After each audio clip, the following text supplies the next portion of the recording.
Ada sesuatu yang seolah-olah benar Iya, yang seolah benar, dijejalkan terus kepada terus mereka sampai dengan membentuk algoritma yang dominan di situ, ya, yang betul. buat mereka kemudian, terpengaruh luar biasa sehingga mereka Jadi gagasan perlawanannya, gagasan yang dipatahkan di situ. terpatahkan di sana.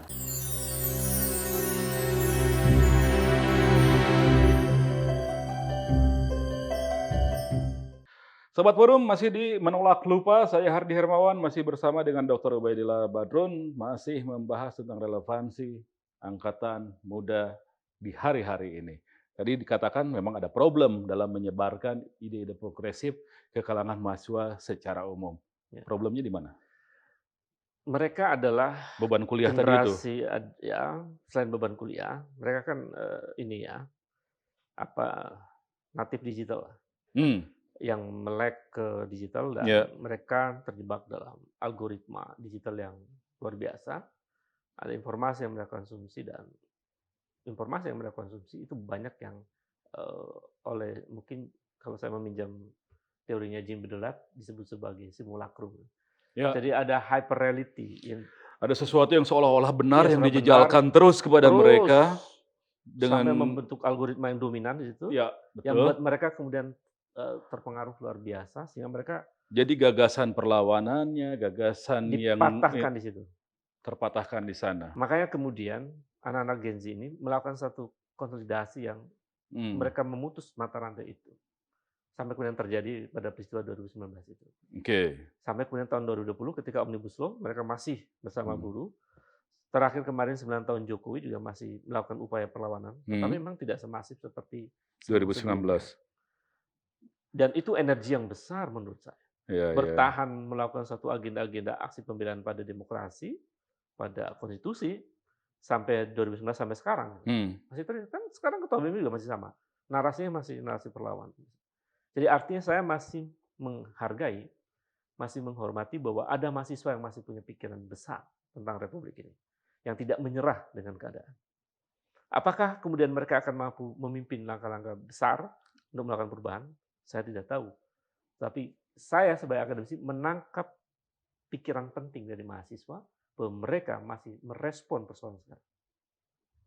Jadi nggak bisa juga digeneralisasi bahwa mereka generasi rebahan, generasi yang cuek. Enggak juga itu. Jadi itu mungkin ada lah ya, mungkin mungkin sebagian besar, mmm. mungkin sebagian besar. Tapi di antara mereka ada anak-anak hebat. Gangguan berupa pendekatan uang, godaan-godaan, ya hedonism buat mereka kan juga lebih kencang sekarang. Jauh lebih kencang dari 98. Iya. Bahkan ya menurut informasi yang saya terima, ketua-ketua BEM atau tokoh-tokoh mahasiswa sekarang itu udah Mmm, mulai didekati dengan cara tertentu untuk, mau menerima, sesuatu sehingga mmm. dia tidak lagi bersikap kritis. Iya, iya. Yang Itu penting. jumlahnya di zaman kita dulu nggak terbayang kan? Iya, ini luar biasa Mmm, sebenarnya. Dan itu operasi yang saya kira, saya sih memahaminya, ini merusak generasi. Jadi ada anak-anak muda yang masih punya pikiran cerdas, tapi ya tapi kenapa dihabisi gitu loh. Tapi kenapa Anda masih merasa bahwa kalau gerakan mahasiswa, anak muda mau melakukan upaya perubahan, polanya masih seperti ya turun ke lapak, turun ke jalan, mengumpulkan massa sebesar-besarnya, lalu kemudian meneriakan perubahan dan lain sebagainya. Masih itu aja? Sebetulnya enggak juga.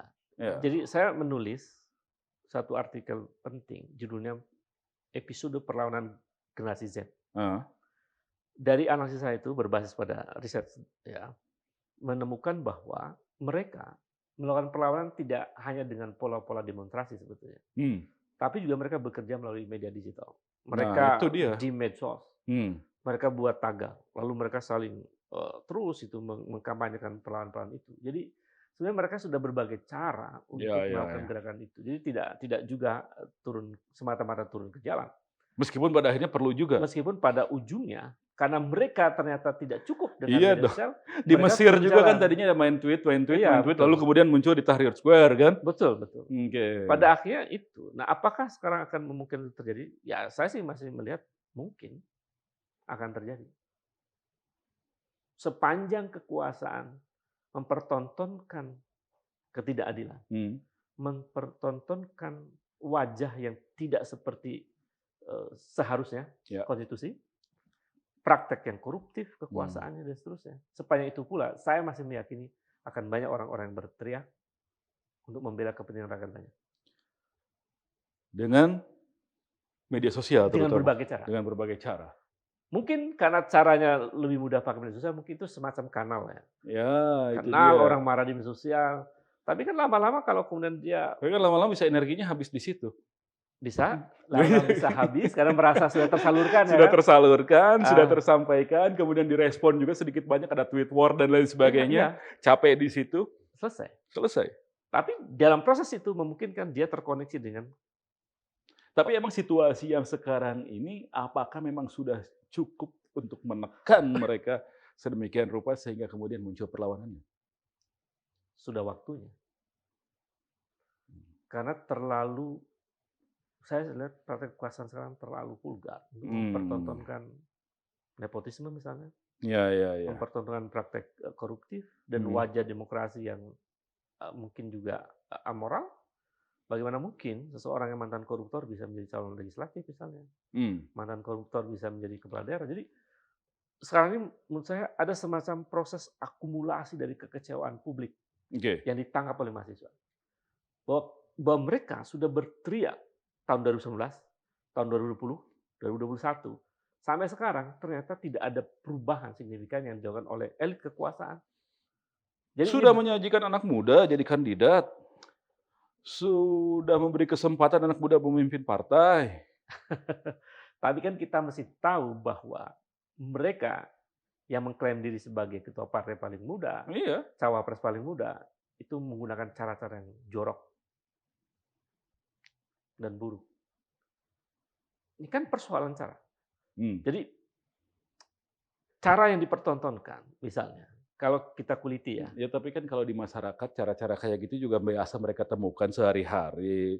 Orang tua membantu anaknya untuk apa gitu. Dalam konteks itu, kita mesti memetani apa sebetulnya ini, mengapa ini terjadi. Oke. Ada argumen apa, ada proses apa. Maka pada titik itu kita mesti mengedukasi pada publik bahwa cara menjadi ketua partai itu harus tunduk pada aturan partai. Ini dalam hitungan beberapa hari, saya cek tuh pasal partainya, ADART-nya, ada 2 pasal itu yang menjelaskan bahwa menjadi ketua umum partai itu dia harus sudah ikut pelatihan nasional yang dilakukan oleh Dewan Pimpinan Pusat Nasional. Ini nggak pernah ikut training kaderisasi, langsung jadi ketua umum partai. Jadi ini satu edukasi buruk kepada publik bahwa kita bisa berkuasa, kita abaikan seluruh aturan. Kan? Jadi Anda ingin mengatakan bahwa cara itu tidak otentik anak muda? Ya. Sangat. Jadi bukan merupakan representasi kemudaan di sana? Tidak. Karena dia mempertontonkan amoralitas dalam politik. Oke. Termasuk cara yang menjadi cawapres, yang harus mengobok-obok Mahkamah Konstitusi kan. Ya.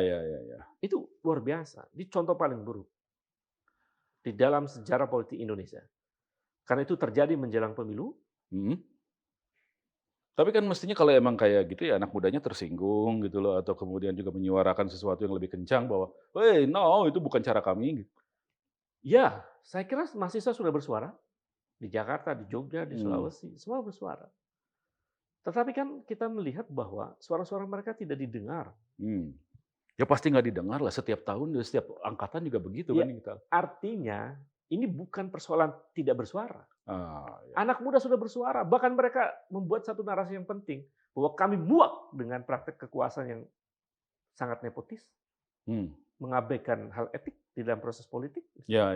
Udah kalimat tuh kami muak itu udah kemana-mana gitu.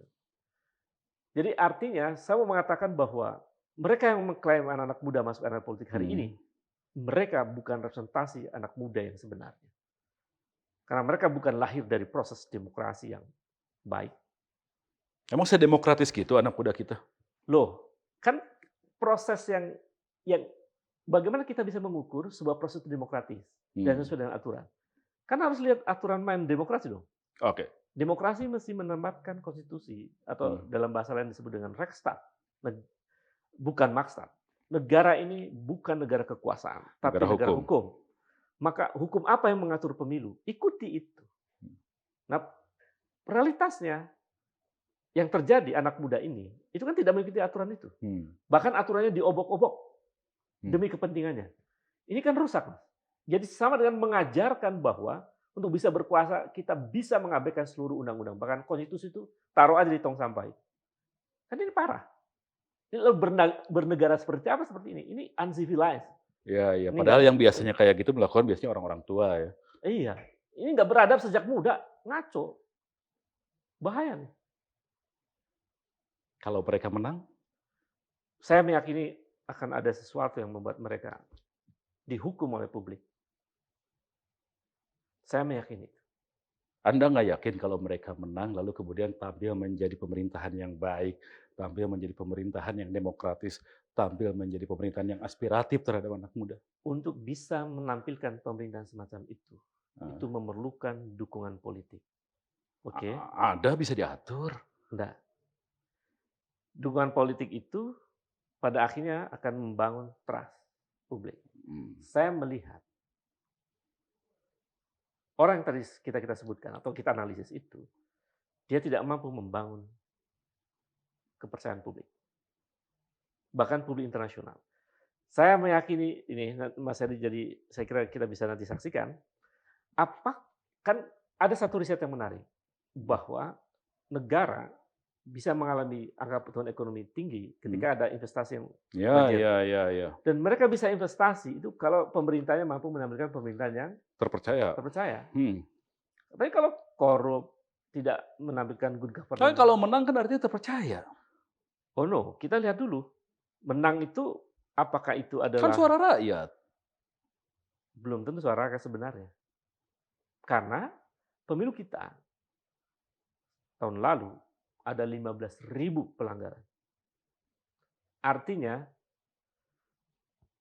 kemenangan politik itu sangat kuantitatif. Belum tentu itu diperoleh dengan cara yang benar. Artinya belum tentu dia adalah suara rakyat yang sebenarnya.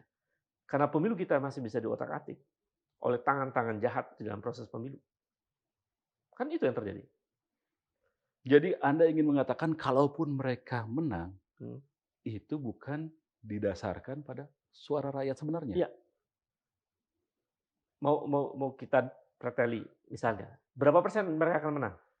Oh, 50+1 lah. Kan 21 dianggap menang kan? Iya dong. Lalu yang kalah berapa persen? 49 toh? 49 kalau udah final. Oke. Ya. Yang golput 30, 20 di Indonesia. artinya lebih banyak yang mendukung atau yang tidak mendukung? 49 sama 20 gitu ya. Iya. Jadi sebetulnya maka bahkan nanti begitu, lebih banyak. Akan banyak orang yang tidak mendukung pemerintahan itu. Iya, iya, iya, iya. Tapi kan itu lazim di Amerika, di negara-negara demokrasi seperti itu kan Iya. biasa juga. Kan itu legitimasi formal kan? Iya, legitimasi formal yang Tapi perlu. maksud saya, kalau kita ingin menjadikan negara ini maju, memerlukan pemerintahan yang efektif.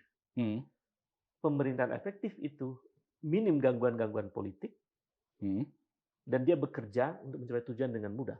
Oke. Tapi kalau pemerintahan yang dari proses awalnya sudah cacat secara moral, saya meyakini gangguan-gangguan politik akan terus terjadi yang membuat pemerintahnya tidak efektif.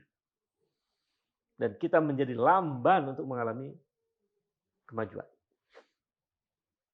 Karena Jadi kalaupun menang, Anda yakin bahwa itu bukan dari suara rakyat sebenarnya, masih ada juga suara-suara golput yang membuat kebenarnya mereka berada dalam dukungan terhadap mereka sebenarnya di bawah yang menolak. Betul. Lalu kemudian muncul pemerintahan yang tidak efektif, yang kalau sudah tidak efektif akan memaksakan segala cara untuk bisa bergerak, dan itu dampaknya akan jadi lebih parah lagi.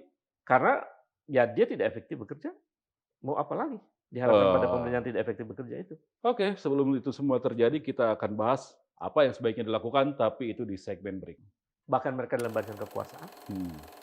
Misalnya saya sebut, Megawati sudah memberikan kode. Misalnya. Kemudian kelompok-kelompok para profesor sudah menarasikan sangat tajam bahwa rezim ini sebenarnya sudah tidak layak mengelola negara. Deklarasi Juanda. Deklarasi Juanda misalnya.